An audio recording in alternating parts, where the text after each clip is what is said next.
A kú déédé àsìkò yìí, kókó inú ìwé ìròyìn la mú wá fún yín láti inú àwọn ìwé ìròyìn ilẹ̀ Nàìjíríà. Orúkọ tèmi ni Ọmágbémisọ́lá Ọmọlọ́gọ̀mádẹ àìjẹran ẹdán.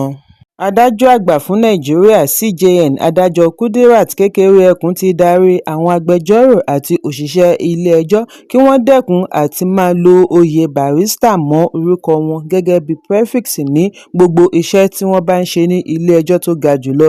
Àṣẹ yìí ni wọ́n ṣe àfihàn nínú àtẹ̀jáde mẹ́mọrándọ̀mù ọjọ́ 13 oṣù keje ọdún 2026 tí Chief Registrar ilé-ẹjọ́ tó ga jùlọ Kabir Akanbi buwọ́lù, tí wọ́n darí sí àwọn òṣìṣẹ́ ilé-ẹjọ́, agbẹjọ́rò àti akọ̀wé ilé-ẹjọ́. Àtẹ̀jáde ọ̀hún ní àṣẹ yìí fìdí múlẹ̀ lójú ẹsẹ̀ bí ó ti jẹ́ ara ìgbésẹ̀ àti gbófinró lẹ́nu iṣẹ́. Wọ́n fi kún wípé kí àwọn adarí ẹ̀ka heads of department àti unit heads rí wípé àwọn tí ó wà lábẹ́ wọn tẹ̀lé àṣẹ yìí pátápátá.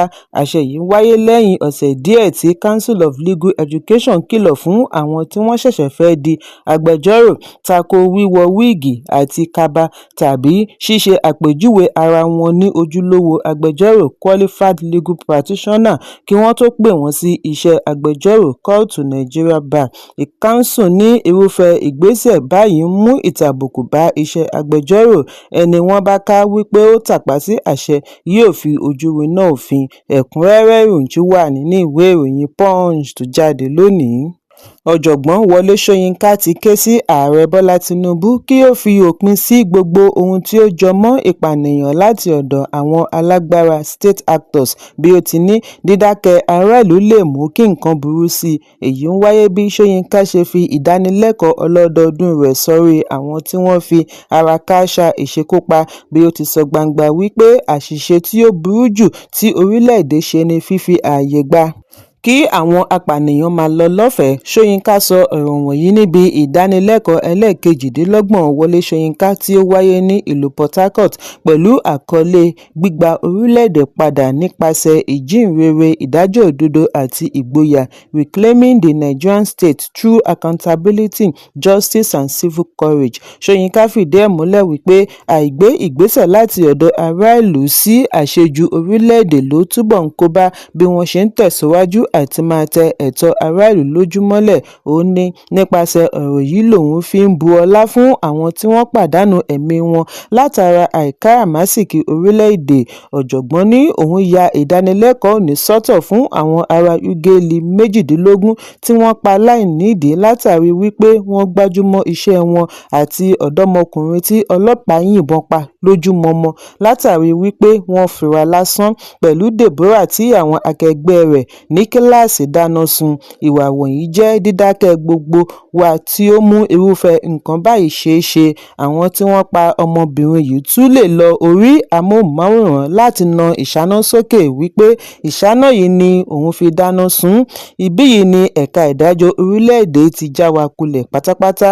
Nínú ọ̀rọ̀ ìyànjú rẹ̀ ni mínísítà àná fún ìgbòkègbodò ọkọ̀ òfurufú Olóyè Osita Chidoka ti ṣe àríyànjiyàn wípé ìdájọ́ fún ọ̀pọ̀ ọmọ Nàìjíríà ti bẹ̀rẹ̀ tipẹ́tipẹ́ kí ilé-ẹjọ́ tó wáyé.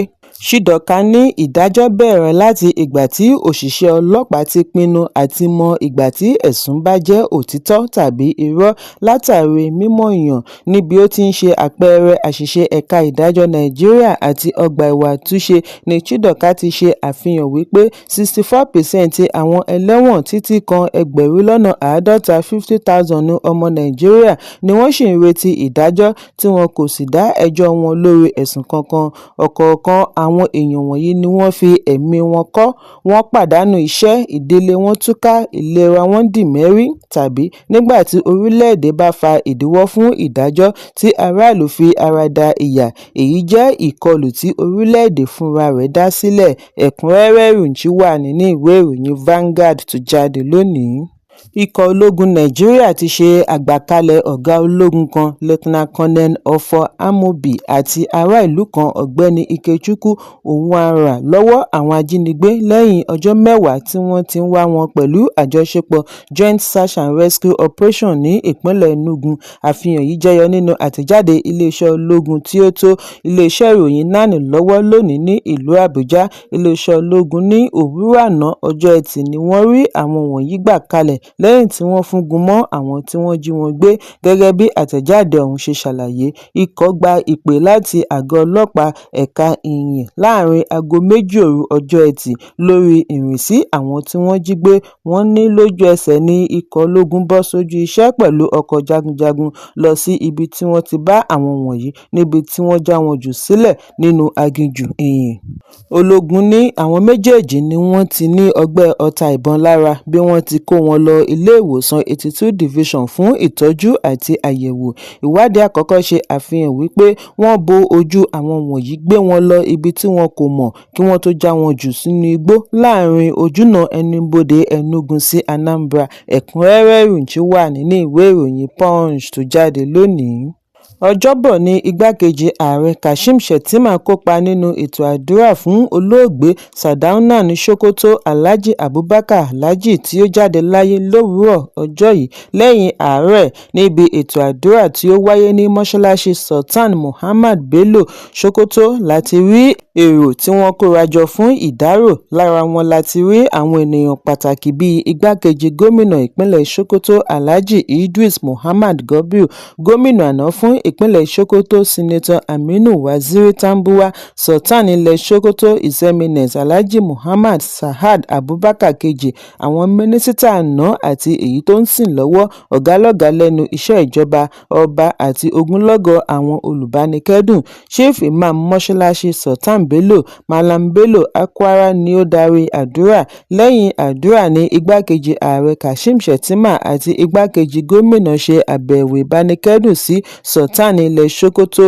Wọ́n ṣe àpèjúwe ikú Sardauna Sokoto ní òfò ńlá sí ìpínlẹ̀ Sokoto àti Nàìjíríà bí wọ́n ti fìdí ẹ̀ múlẹ̀ wípé iṣẹ́ àṣeélẹ̀ rẹ̀ sí ìdàgbàsókè ìlú kò lè parun láíláí. Ẹ̀kúnrẹ́rẹ́ ìròyìn wà nínú ìwé ìròyìn The Nation tó jáde lónìí. Mínísítà fún iṣẹ́ òde onímọ̀ ẹ̀rọ David Umahi ti ṣàlàyé wípé ìdókòòwò ńlá ìjọba àpapọ̀ lórí iṣẹ́ ojúnà lábẹ́ ìṣèjọba ààrẹ Bọ́lá Tinubu ń pèsè iṣẹ́ fún ẹgbẹ̀lẹ́gbẹ̀, mú kí ọrọ̀ ajé dúró déédéé, ń ṣe àdínkù ebi jákèjádò orílẹ̀-èdè. Umahi sọ ọ̀rọ̀ wọ̀nyí lánàá níbi ó ti lọ ṣe àbẹ̀wò sí iṣẹ́ ojúnà Calabar sí Ebonyi sí Benue, Nasarawa títí ó fi dé Abuja Super Highway ní Onweke, ìjọba ìbílẹ̀ Ezza, ìpínlẹ̀ Ebonyi. Gẹ́gẹ́ bí àlàyé mínísítà, ètò ìdàgbàsókè ohun amáyédẹrùn ààrẹ Tinubu ń pèsè iṣẹ́ nípasẹ̀ àtúnṣe ojúnà tí ó tún ń ṣí ààyè sílẹ̀ fún ọrọ̀ ajé ará ìlú. Mínísítà ní bí ará ìlú bá ń sọ nípa ebi lórílẹ̀-èdè, kí ó yé wọn wípé àǹfààní tí ìdàgbàsókè ohun amáyédẹrùn ń pèsè jẹ́ ọ̀nà kan gbòógì láti fi tako ìṣòro. Ó ń yànnàná bí iṣẹ́ àkànṣe yìí ṣe wáṣẹ́ fún ogunlọ́gọ̀ ènìyàn. Àwọn ọlọ́jà abẹ́lé local traders, oníṣòwò ohun èlò material suppliers àti service providers náà ń tẹ̀síwájú àti máa jẹ nínú àǹfààní yìí. Ó ní ìjọba ń gbìyànjú ṣùgbọ́n ìṣòro kò lè tán láàrin ọdún mẹ́ta kí ará ìlú mọ rírì ìgbésẹ̀ ńlá tí ìjọba ń gbé káàkiri ẹ̀ka ọrọ̀ ajé. Ẹ̀kúnrẹ́rẹ́ ìròyìn wà lórí ẹ̀rọ ayélujára Channels. Ìlúmọ̀ọ́ká olórin Nàìjíríà David Adeleke tí gbogbo ènìyàn mọ̀ sí Davido ti ṣe àfihàn èròǹgbà rẹ̀ àti darapọ̀ mọ́ àwọn òṣèré níbi ìfọ̀rọ̀wánilẹ́nuwò tí ó wáyé láìpẹ́ yìí pẹ̀lú VibeQ. Ní OBO ti ní òun ti kó owó kalẹ̀ fún àgbékalẹ̀ fíìmù méjì ṣùgbọ́n òun fẹ́ máa kópa nínú rẹ̀. Bákan náà ni olórin yìí ní òun ti ya documentary tí yóò jáde láìpẹ́. Ó ní Ọlọ́run bùkún òun pẹ̀lú ẹ̀bùn orin tí ó dára àti olólùfẹ́ gidi. Kò sí ohun tí òun tún ń béèrè. Orin ni òun nífẹ̀ẹ́ sí. Orin dàbí ìmọ̀ ẹ̀rọ. Gbogbo ìgbà ni ó ń gbé àkọ́tún jáde ọ̀nà láti fi sọ ìtàn. Ẹ̀kúnrẹ́rẹ́ ìròyìn wà nínú ìwé ìròyìn Daily Post tó jáde lónìí. Content creator Abdulgafar Abiola tí gbogbo ènìyàn mọ̀ sí Cute Abiola ti sọ fún àwọn olólùfẹ́ rẹ̀ ìdí tí ó fi tètè dé síbi ayẹyẹ ìgbéyàwó akẹgbẹ́ rẹ̀ Pella. Pella tí orúkọ àbísọ rẹ̀ ń jẹ́ Habib Hamzat ń ṣe ìgbéyàwó pẹ̀lú olólùfẹ́ rẹ̀ Elizabeth Aminata tí gbogbo ènìyàn mọ̀ sí Jarvis lónìí ọjọ́ 1 oṣù kẹjọ ọdún 2026. Lórí ẹ̀rọ abánidọ́rẹ̀ẹ́ Instagram ní Cute Abiola ti ṣe àfihàn ìbáṣepọ̀ rẹ̀ pẹ̀lú ọkọ ìyàwó Bí ó ti ní ọ̀pọ̀ àwòrán tí ó yà ní Pella ti fi ara hàn lọ́fẹ̀ẹ́ tí ó tún gbé owó kalẹ̀ láti fi ṣe àtìlẹ́yìn fún Comedy Festival tí ó ṣe ní ìlú Ìlọrin.